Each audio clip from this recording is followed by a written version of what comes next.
Hello and welcome to the Comedian's Paradise. This is the podcast where we speak to unique and fascinating performers from across the world. Now, today's guest is an absolute comedy storm and brilliant clown. He is a man who has spent many decades clowning around, helping Cirque du Soleil performers become fantastic clowns. He's worked in theatre. He is a man with many different journeys. His name is René Bazinet. Yes, that's right. Very well said. Rene Bazinet. René Bazinet.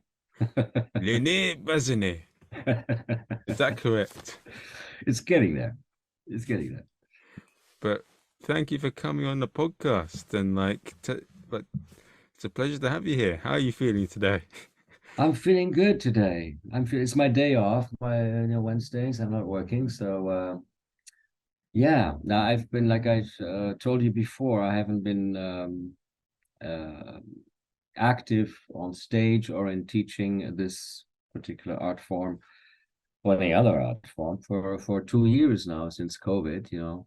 And since I am 67 now and my body is getting a little tired and you know after all these years of wild adventures on many stages around the world, I just kind of said, okay, let's take a distance from the whole thing and just let's do something handiwork, something totally different, and it's been very, very good for me because I also appreciate not being filled with adrenaline.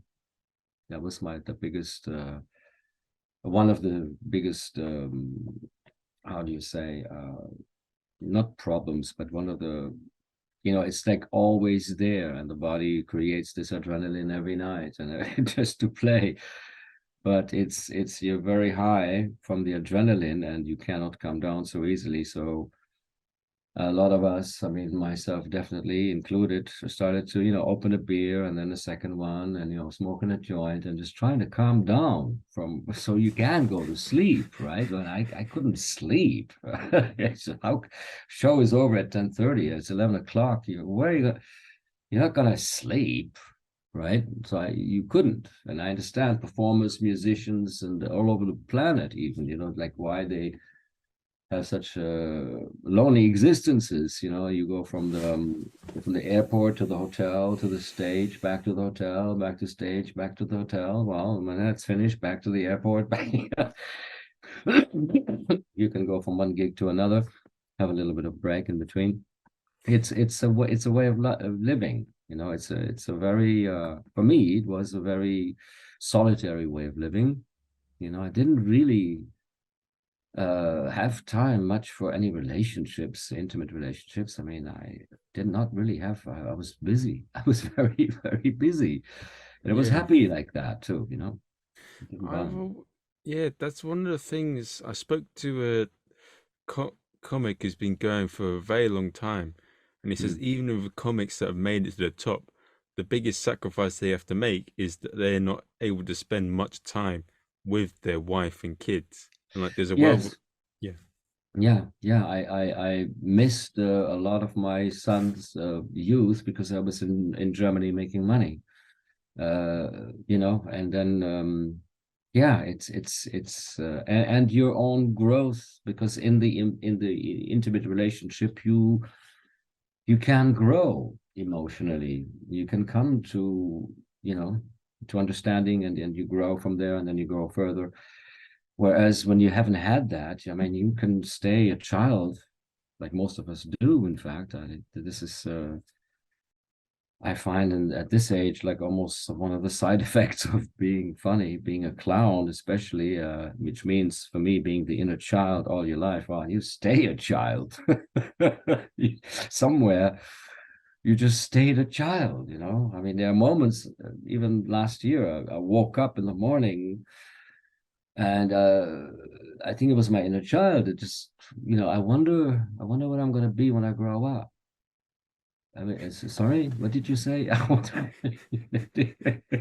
It's getting a bit late here. So that's for me is part of for me it was part of it's not for everyone, but you can't generalize. Like I said to you earlier, it's very personal, the journey that you do. It's very, very personal. You cannot really compare it to any other's journey, But you understand? What was your Indiana Jones adventure journey that led to where you are today? Like, how did you, like you mentioned before in the podcast, that now you're working with a lovely mentor in terms of poetry, and he led you down this lovely clowny path. Yeah. Well, I mean, Indiana Jones, I worked 10 years in the streets of Paris. That's pretty Indiana Jones, if you ask me. I've seen things happening in the streets, which, like, how was it's a jungle out there, right? It's because it's a free for all. We were very free. Um, there were experience, like I saw David Shiner doing a show one day, and he asked me to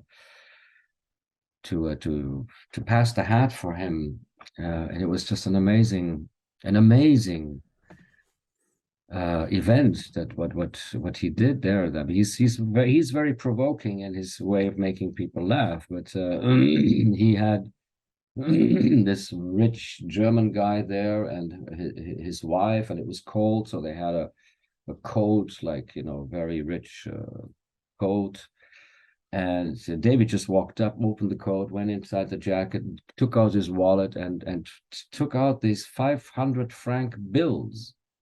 In those days, it was before the euro.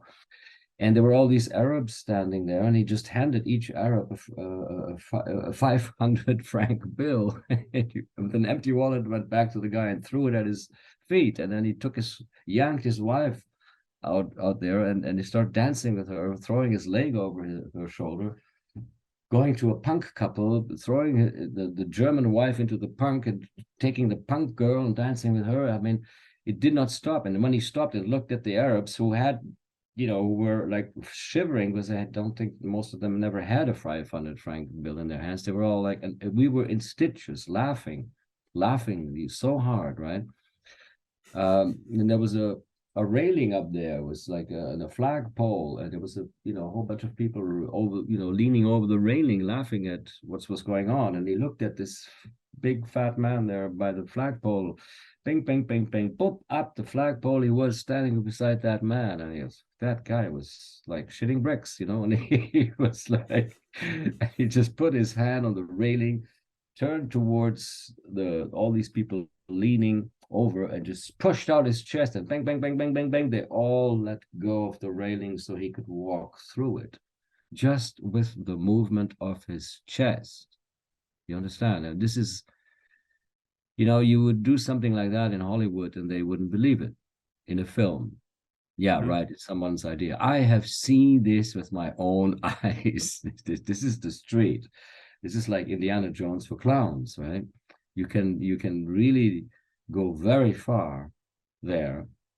And that was just one incident. There were many, many others, but there was, I mean, in those days I was reading, uh, since I was 18 years old, and I was very esoterically inclined. So I needed to know how the universe actually functions, and I was really into it. So I had guides around me, and I could hear them. When I was in Paris for 10 years without permission, without the carte de séjour, I was on the edge of society. You understand? I was on the edge of everything. I was walking around with a white face and with my duffel bag in Paris. And when cops came towards me, my guides would say, wave to them. And I would wave to them, and it would make them all smiley and happy. They wouldn't ask me for a carte de séjour, you see? And this went on for 10 years. You understand? I was always on the edge. That's another, and there it gets kind of Indiana Jones at moments. It was so cold, it was like 12 below, like it's now, and you can't do a street show. So I went into Gare Montparnasse. Gare Montparnasse is like a station, the trains, where you go to the trains. But it's a huge place inside, and it's warm in there. And with the people up there on the railing, and I put my clown nose on, put my costume on quickly. There's no police around, and I just start running around. just getting some attention from people wanting to do an act. And as I run back to my corner, I see this guy with a fox terrier dog right across, and I see him, and all the people up there already, looking at me, starting to chuckle. But the dog was like refusing to go, and the guy didn't notice.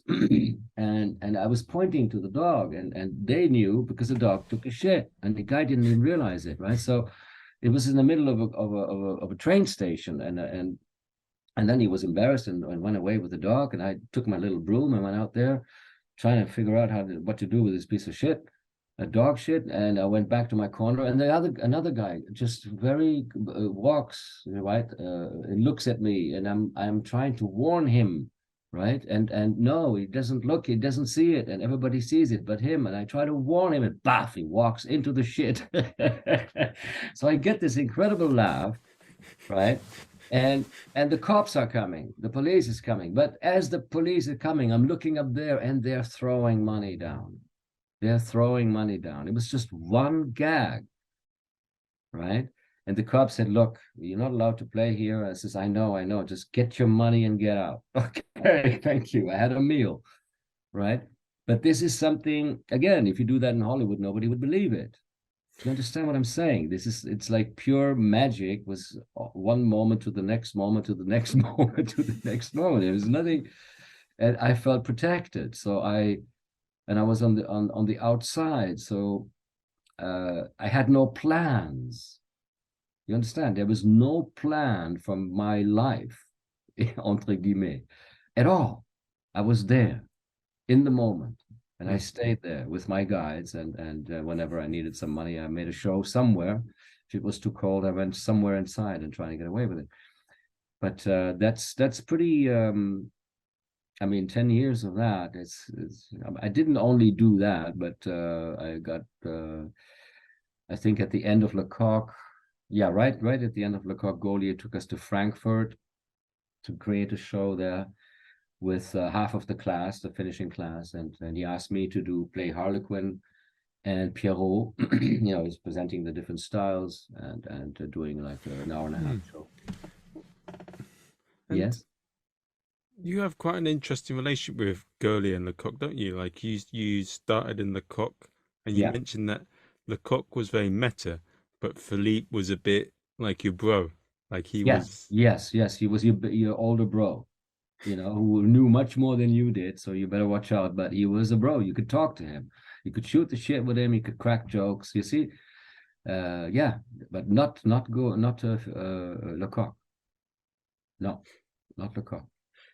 There's a lot of misunderstandings with him and Philippe. Like there's people from the schools saying that they fell out or whatever, but from when I found out that they actually got on quite well, but there's people saying that this and that, but it was just effectively there were people that had very different ideas and performing, isn't it? And that's why it happened. Yeah. Rather than anything else. Gaulier was Lecoq's student long time ago. You see, my teacher here was Lecoq's student long time ago, before me. You see, so we all got it from Lecoq. You understand? And Lecoq was into physics, into body, into physical expression. So his insignia is the Harlequin, or is the insignia of the school, which means and that is the king of this kind of performance. And he brought Commedia dell'arte, the spirit of it, brought it back into the modern world in a way by teaching us how it was done and getting us to have a go at it, because that was. But that's speaking, and that is acting, and that is mime, and that is clown, and it is all under one hat.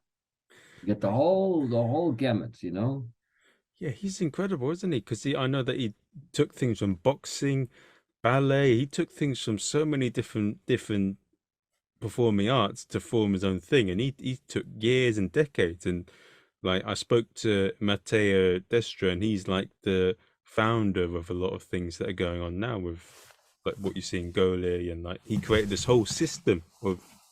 You mean Gaulier or you mean Gaulier Lecoq? You mean Lecoq or? I mean, sort of Lecoq. He created a lot of Yeah. framework for a lot of things that are used. Well, he was meta in a way that the whole first year was neutral mask. Okay, it's a beautiful leather mask, and it's neutral, and it's a very controversial thing for subject for other artists in those days who didn't believe in a neutral mask. But I was like amazed. I mean, the first thing you do is you put the mask on, you empty everything, and you wake up on the planet for the first time. First time in a body, first time everything, and it was very difficult to get into that state of mind. I've seen, I think, twice people actually coming close to it because our hair was on edge. I was standing up. I was like I was in the presence of an angel, because it was really. But this first time is meaning completely being here now, and already it's the first lesson. You see, it's the first lesson already. So. And then you turn, you go into the elements, for a whole week, we all laid on the floor, put the mask on. Gaulier would be sitting there with his drum and, to helping us up once in the montée dramatique. And this is, you become you start in the middle of the center of the body is a flame. And this flame is inside the body and it's going all over, and you start to become fire. But there is a montée dramatique, there's a dramatic build-up, and when the fire gets wilder and wilder, he says, I don't want to see George or Irma or Oscar. I want to see fire and not the person doing fire. I want to see the pure quality of fire. And it was just, I saw 14 people being fire, and I went, wow, my God, if they put a psychologist in here, they would all lock us up. This was one of my first impressions at the school. It's like, wow, this is really wild. We're going, where's this going? And the next week was water. We're doing everything with water. And everybody turns into water. So, and then there comes wind, and then in the end comes earth. And then, after 4 or 5 weeks of doing that, your nervous system has been indirectly nourished with your own fire, with your own elements of water, with your own, you see what I'm saying? Because it's your particular constitution going into that. How far can you go? We've noticed that men are usually better in fire and women are usually better with water. And then improvisation. Gaulier says, okay, you go out there, step man and a woman goes outside, boom, boom, boom, you come in. It's the first date. Madame Feu, Madame Water is waiting for Mr. Fire. And we come in and improvise out of the blue, right? What would you say are the main differences in terms of Lecoq's way of teaching and Gaulier's way of teaching, and how did they shape you when you left? Well, Lecoq gave us so many different areas to look at this craft through the neutral mask, and then he in the second year was comédie dell'arte, was melodrama, was clown, Buffon, Greek tragedy. There was just many aspects of looking at but it was always from the physical, so you never get mind heavy, right? You never get mind heavy. That was very meta. That was almost like he would be a detached observer of what you're doing, and by staying like that,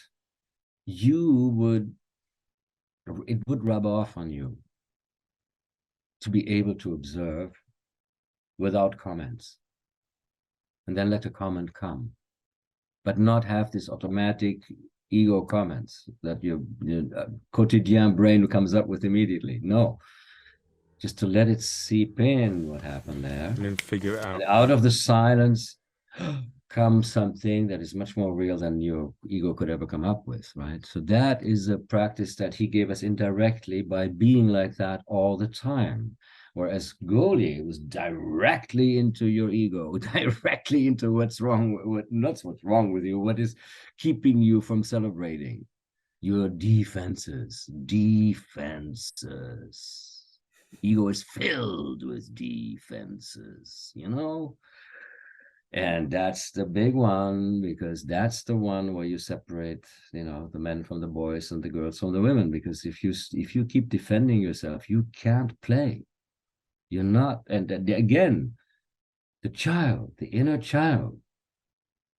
I wasn't defending myself when I was a child and playing around with other children. We were having fun, right? We were having fun. I enjoyed playing out there. You see, I loved it. I forgot everything and totally went into the joy. And then we finished that play. Well, what do we do now? We'll climb a tree. We'll play, yeah, cowboys and Indians. All right, you know. And then, oh, I'm dying. Oh my God, take 5 minutes to die, you know. and you would shape shift quite naturally as a child from one to the other without any qualms or problems at all, innocently. Innocently, you would do it. And then you went to school and it all got beat out of you. You see? Yeah. All right. You meant, yeah. I do. Well, it's for people that haven't been to Gaulier, it's often a thing that they mistake Philippe for being a bit of an arsehole. I mean, well, but that's because of defenses. Okay, look, but last night I finished your question. I'm sorry. but yeah, well, as you said, there it's defenses, but in matter of fact, he's just trying to, as you said in our previous chat before the podcast, he's just trying to take you away from your ego. Well, he knows what is unreal. I mean, it's not real, right? The ego is we have been, preparing these clothes, psychological clothes that we wear. Without these psychological clothes, you end up in a loony bin. You end up in a psychiatric hospital. You need the ego to function in this world, right? Everybody has one, but it's a paranoid android. It can only come, all its imagination comes from the past. It cannot be here now, so it cannot receive anything new. You can, but you're not the ego. But you don't know that until you meet Gaulier and he says, that's not you. That's not you. That too is not you. In fact, I'm going to insult it so much, right? And you don't know. And if you defend yourself, you're in the midst of the ego. You're in the midst of the defense of his usual defenses in the name of your integrity, your dignity. You have all kinds of excuses to defend. Now, this is I stumbled upon this last night and I actually wrote it down. This is Wayne Dyer.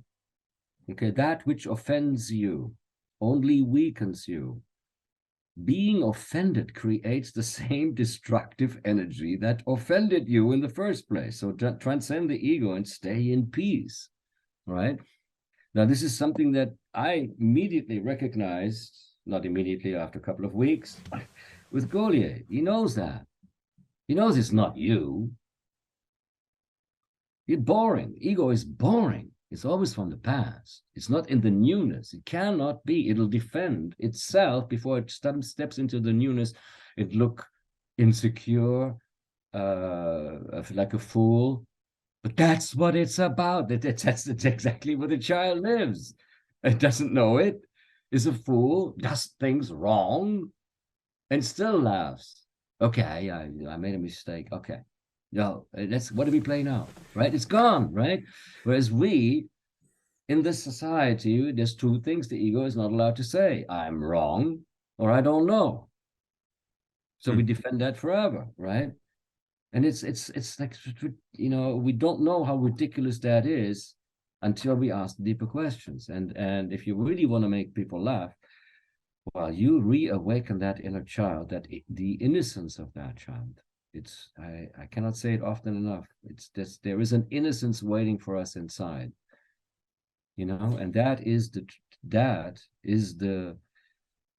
how do you say, is the energy of truth, of your truth. It's your authenticity is waiting for you there, because that child in the newness of its innocence can reveal who you truly are, and become more you. But without that innocence, it's just all going to be calculated, and no, it's boring. You mentioned that it's not for everyone. No, it's not for everyone. No, you have to be. I mean, This is again, this is where it is personal. This is my personal opinion. You know, everybody has has an inner child. I mean, I played in 5 times in Japan. I was in Tunisia. I was in Tel Aviv. I played all over the planet. All over Europe, all over America. It's the child. Everybody in the public used to be a child, right?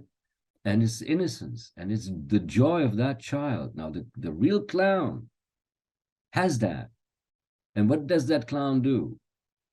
Well, he reawakens all the children because they recognize it. It's indirect. They don't know what's happening, but oh God, he's so funny. He's my brother.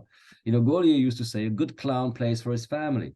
It's like when you're young and you had everybody was there for, all the relatives were there for Easter, for Christmas, and the kids got, put a pot on your head and play Knights of the Round Table and get everybody laughing. That's clowning. Ha ha! Look at her, look at little Irma. She's funny. She's my, that's my sister. That's my brother. That's family, and that is the spirit of clown. There's no intellect in there, is there? No, it's pure joy. It's pure joy, and the ego keeps us from this pure joy. You have to second guess yourself. Catatonic. Nothing moves. You see, should I stay or should I go? Catatonic.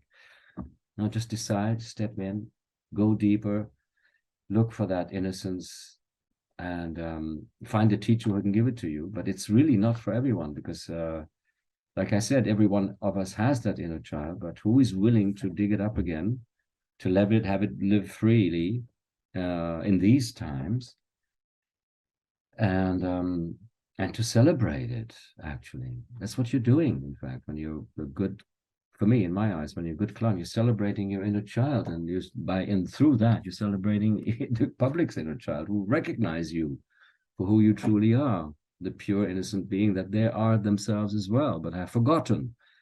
And that's, for me, is clowning. It's a bit, around about the bush here, but that for me is clowning, the joy of that.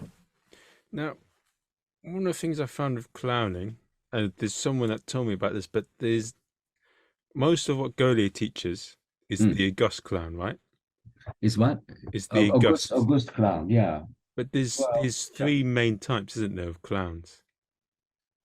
Well, you have, you look at Stan Laurel and Oliver Hardy. Look at I don't know if you know them, but you look at both of them, and Ollie is more of a white clown. He looks more intelligent, right? And he takes care of things as he's, and the other guy's a total idiot. There's the August, right? So you have this relationship with one who's just slightly, if you have just two idiots, it's two the same. You need to have, this discrepancy between the two, and the clown, or you have the ringmaster in the old days of the circus who would sometimes take the role of the white clown for a while, to be the counterpart. Hey, what are you doing over there? You're not supposed to do that. It's like the child, you just correct the child, the child who dares to go against authority, for instance. There's a whole chapter, right? The child who goes against authority sneaks out and nobody's looking, bang, and makes a little appearance, and everybody laughs, but he's not supposed to be there. The ringmaster appears, oh my God. Oh my God. Sorry.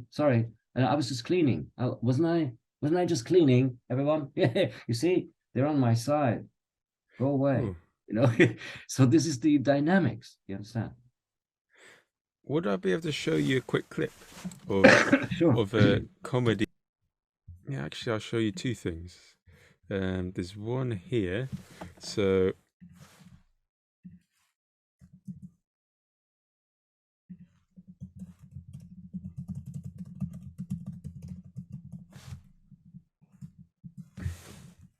this is the most popular UK comedy thing out there. Nowadays, these more Euro birds, they go for the more mature men who've made it in life. Yeah? Is that why we're having no luck? I haven't started yet. Just building myself up to it. Yeah, well, you better hurry up. It's closing time soon. All right. So, We're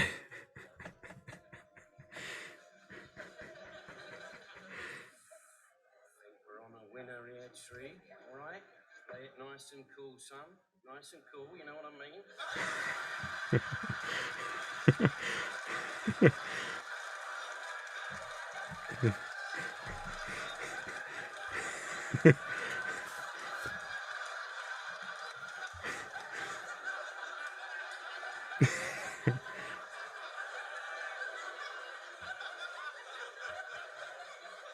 Drink up, Trig. Drink up, we're leaving. what did you make of that?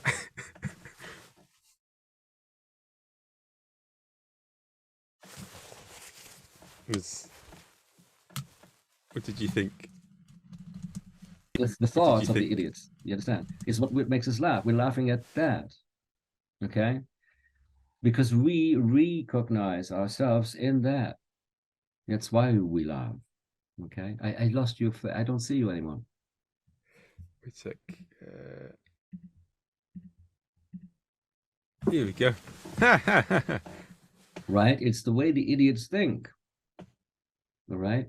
So, but it's innocent, isn't it? It's very simple. It's very childlike. And it's very, it's like two ignoramuses are hanging out, having a drink and talking. And it starts like that. And then you're building the gag. It's good timing, by the way. And you're on, you understand, but that's acting, you see. To be able to play those two characters, you need to act. You need to really make, be, how do you say, I'm always talking from the point of view of talking to younger people who are interested in clowning. That's why I'm talking this particular way to you, okay?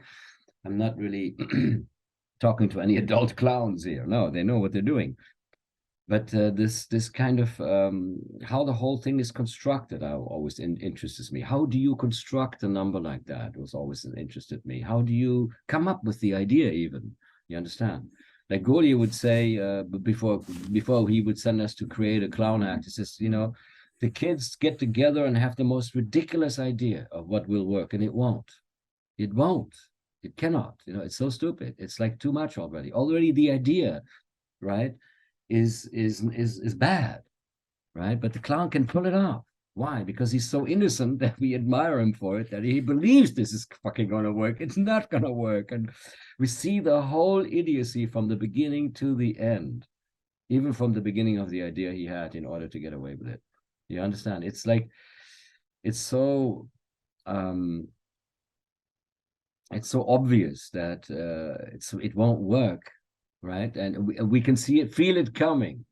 I didn't feel it coming when him falling down. I was surprised. That is, on croit que mais non. That what he would say. You believe at Bob, and then he goes, right? But this is, but that's a big one about the. I just came to my mind in relation to, again, I'm talking to younger people who are interested in clowning. Okay, it's the embarrassment is the key. It's a huge key, is being embarrassed. Okay, you got your bare ass out there. Everybody sees it. Oh my God, you're embarrassed. That's funny. That is funny. Now, who wants to make a living being embarrassed or creating embarrassment for oneself, right? That's the profession. I'm sorry, but that's the profession. Hello.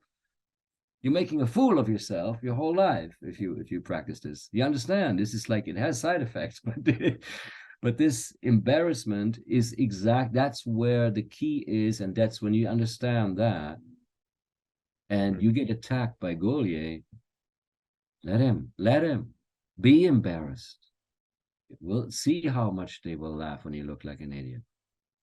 See how much they will laugh when you all of a sudden, God, I can't believe he just said that to me. He did, yes. And everybody is aware of that. And you're embarrassed, right? And they start chuckling because of your embarrassed situation. Now, if you defend yourself, you refuse to be embarrassed. You can't make any money.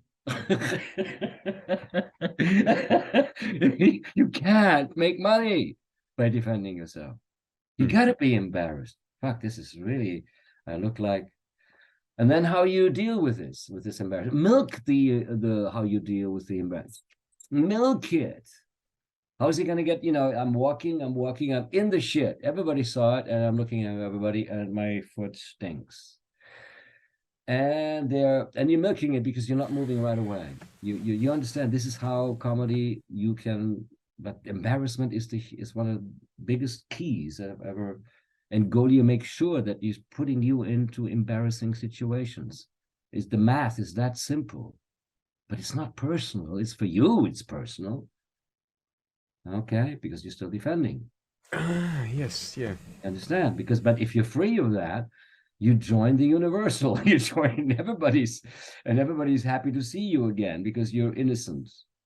There was, but you needed to go through the embarrassments like everybody would be embarrassed as well if they would be in that situation. And this is the ego world. The clown comes and makes fun of it. He mocks it, actually, very indiscreetly by being so embarrassed. You couldn't be more embarrassed than that. And then people were just like, this is too much.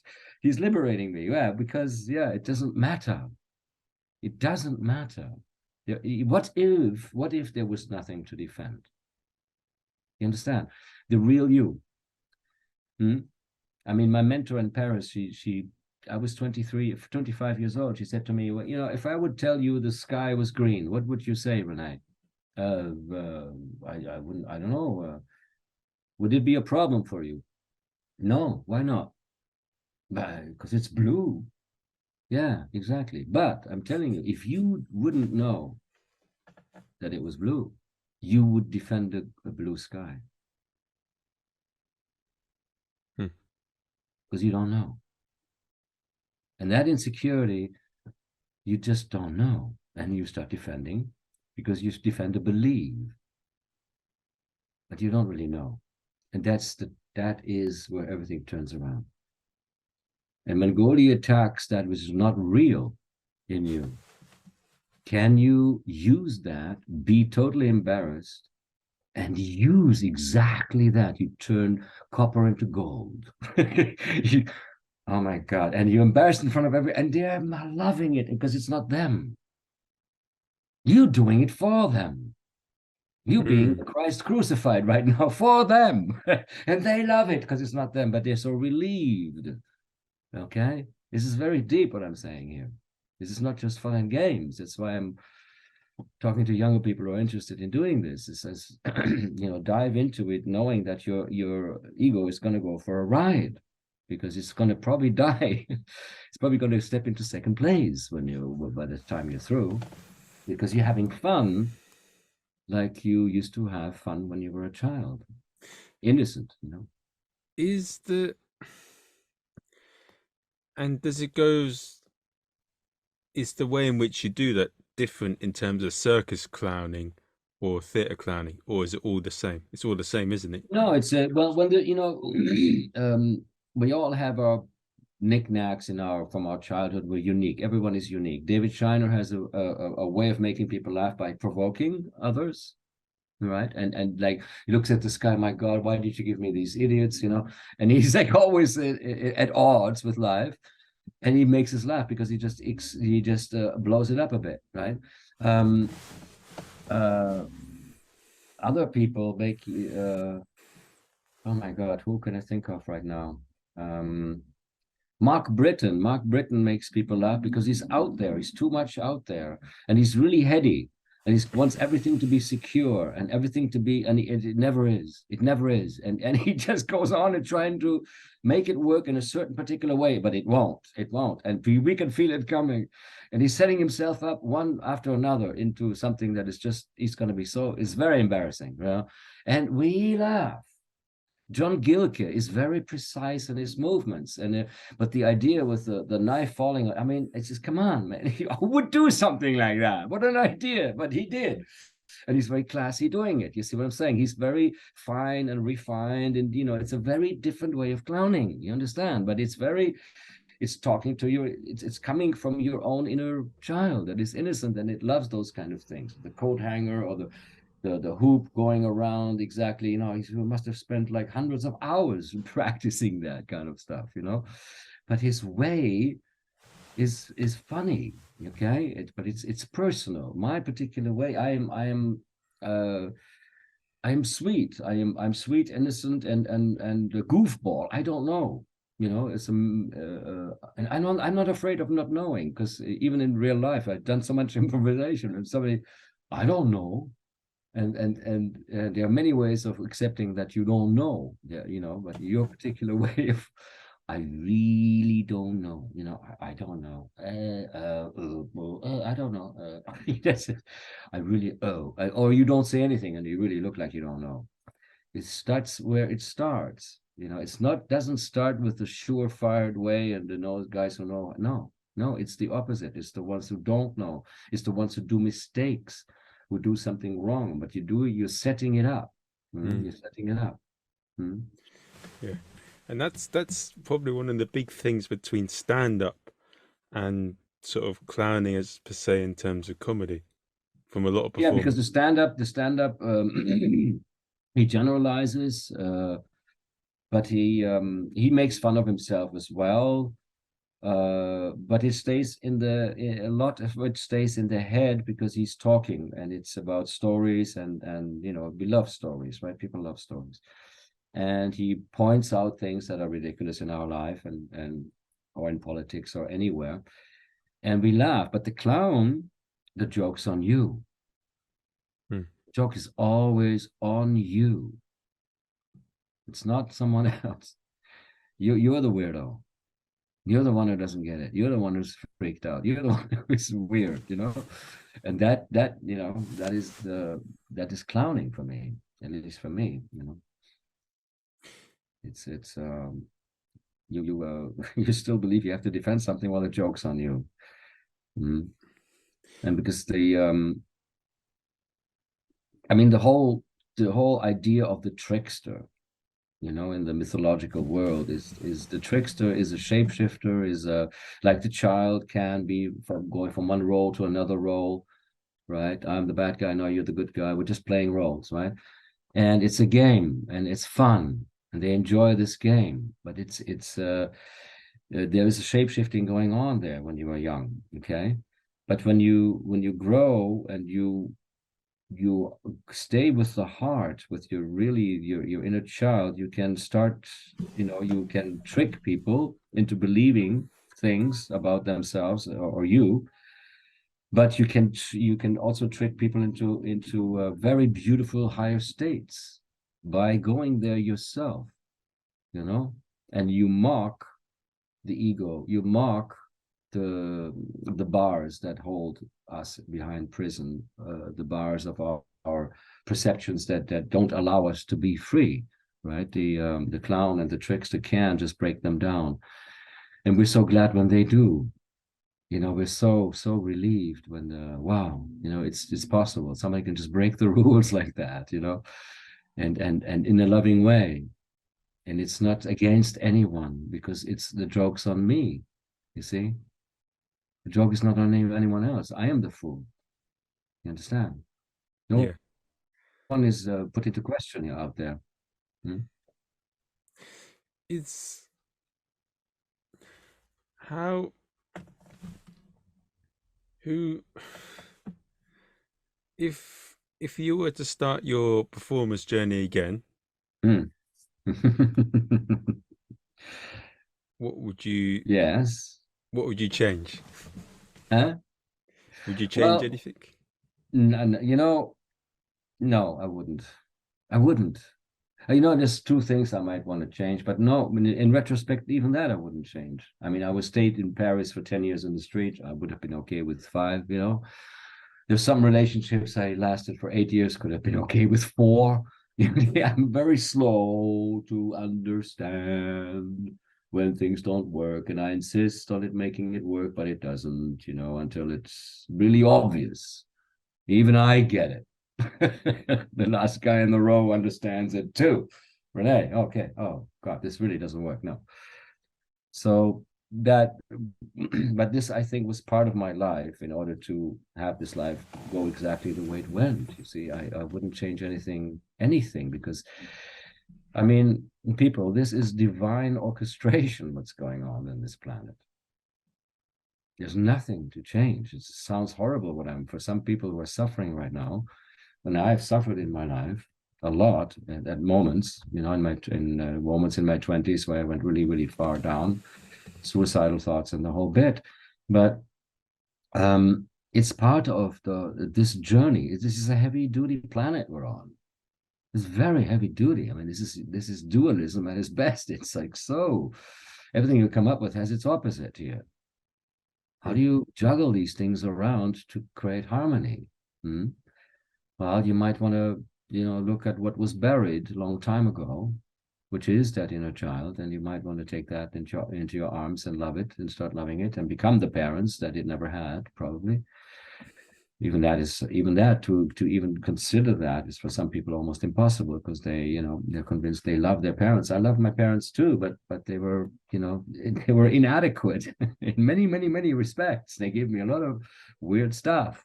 You understand that is not their fault, because it's been given to them. But it's if you want to have a clear slate, you better look at yourself. And as I said, the beautiful thing about Lecoq, he was meta. That means he was detached, and he gave me that detachment, that way of looking at things in a completely detached way. So I would not get caught up in any comments of the peanut gallery in my own brain. No, that's all peanut gallery. That's all ego. But what is on the depth and beneath that, when your mind finally quietens down, and you just do not pay attention to all this, and bang, the new information can come in now, and that is the real deeper training, I believe, that you need in order to free yourself so that you can have fun on the stage. You need that training. Again, I'm only talking to younger people who want to, I'm not talking to professionals, right? They're doing it already, okay? Of course. I wouldn't change anything, in other words, because it's, I see in retrospect even the beauty of even the pain. At one moment I threw up my arms and I said, thank you, darkness. Thank you, darkness. Without you, I wouldn't be able to see the light. I couldn't. I need you in order to kick my butt so I can go, fuck, this doesn't work. No, never did. No. When are you going to get it? Well, maybe it's time to try something else. Yeah. All that darkness. And all of a sudden you switch. You understand? You get it. And it's obvious. Why don't you try something that always worked? Like what? Like consideration, benevolence, love. Why don't you try that? It always worked. We tried everything but that. Of course, you look like a fool, but now you still look like a fool, but you're a happy fool because you know that that's not it. You just came out of darkness. You got a lot of darkness in your rucksack there, but you can cut the cord, poof, darkness gone. On the stage you are as a free child again, and people are just so overjoyed to see you in that freedom. That's the real thing that rubs off on your audience, not your ideas, not your plans, not your calculations. No, your joy, your innocence, and that it gives you courage, and you start becoming brave, because you're no longer concerned with what others think about you, because they're all paranoid androids. They need help. They need your help to come and show them a little bit of light in this life, and you can, and you need to better be interested to find that light within you, because that's the light the world needs, right? Yeah. This is a very particular profession where you can apply yourself looking for the light in this form. But my take on it is get in contact with your beautiful, innocent inner child. Get in contact with that beauty, that original, authentic beauty that was covered up. Uncover, unreveal it. Take the layers off. And the teacher, like the school, like with I was able to do it for me. It was tailor cut for me. I was tripping. I was so happy to be at that school because I was what they taught me in the morning, the fixed points and how I can create a rhythm, telling a story, where how to use these fixed points in the morning. In the afternoon, I was making money with it in the streets. The same teachings immediately, bath, and I earned money, and the spirit of the innocence and the fun of it all, immediately, buff. In the same afternoon, I was out in the streets making money with it. Okay, so it was hand to mouth immediately for me. So it was tailor cut for Rene, who had this particular trip. You see, that's why it stays quite personal, the whole journey that I went through. Okay, understand? You can't generalize it. I have a very particular way of looking at clowning. Okay. Yeah. No, that's fine. For anyone that's listening to the podcast now, what would be the best way for them to find out about you and get in contact? Well, I've stopped. I've stopped teaching since COVID, actually. So I've been out of the circuit. You understand? My name is Rene Bazinet. I'm on Facebook. If anybody wants to join me, I already have 2,800 friends. I know about 28 of them. Because I was known before. Everybody wanted to be my friend. I don't know these people, but yeah, Rene Bazinet is on Facebook basically, because I'm a very low profile. I'm not into I've done the career, so to speak. You understand what I'm saying? I'm no longer looking forward to making great events happening on the stage right now. I'm more focused on the poetry of Rumi, to work more with my voice, and which can be a little bit funny sometimes, but it's much more esoteric, I would say. It's much more metaphysical, and I love that. And so I'm getting turned on by a new stream. But if anybody wants to have some, there's a clown right now that was referred to me from Cirque du Soleil. Play my number, and he's I'm in contact with me, but he's a professional. He's on tour right now in Chile right now. He was in Rio de Janeiro, and now he's in Chile. But him, I have a nice relationship with him because is a professional. He's already there, and when he's asking me things, we're just tripping. I'm just saying, okay, you could do this, that. Oh wow, whatever. And that's when I open up. Me, when somebody wants to have something, if we can understand each other, which we do, him and me. So that I'm open for giving some advice to people about certain things. If they want to send me their work, why not? It's my passion, but I haven't been looking into this for the last 2 years, really. I'm taking a big a break, maybe forever, from clowning. I don't know. I really don't know. I've just done so much of it, my whole life. 45 years I was on the stage, from hotel room to stage to airport to train station. It's a very particular lifestyle. It can be a lot of fun if people enjoy what you do. Yeah, can be. Well, that's Rene for you guys. Hope you've enjoyed it. I'm gonna say it with more pronunciation. It is René Bazinet. Rene Bazinet. Yeah, something like that. If you want to find out about Rene, it doesn't matter. Rene Bazinet, you know where to go. I hope you've enjoyed this podcast. Make sure you give it 100% star review on all platforms. Make sure you pay me and Rene a lot of money. Yeah, right.